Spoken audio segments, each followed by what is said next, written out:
Question है which one of the following is not true about using the library at primary level.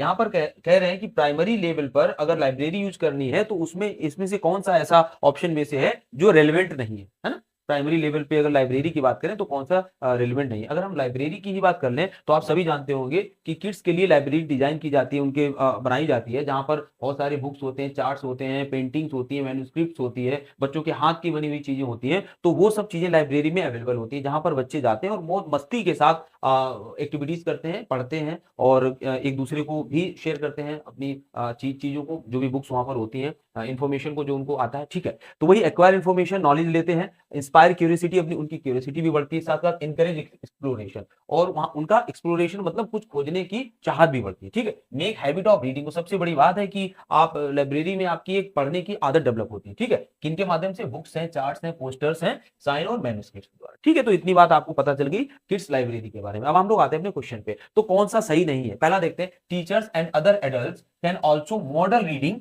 Behaviour in the library. Library में model reading behaviour develop होता है। Model reading का मतलब होता है जैसे अगर टीचर मॉडल रीडिंग कर रहा है तो वह तेज तेज पढ़ रहा होगा और बच्चे उसको सुन रहे होंगे, तो इट्स कॉल्ड मॉडल रीडिंग। ठीक है, तो वहां पर मॉडल रीडिंग का मौका मिलता है, बिल्कुल मिलता है। वहां पर बहुत सारी बुक्स होती हैं, अलग अलग तरह की स्टोरीज होती हैं, तो वहां पर मॉडल रीडिंग कर सकते हैं, चाहे टीचर्स हो या कोई भी बच्चे वहां पर हो। ठीक है, ये सही है।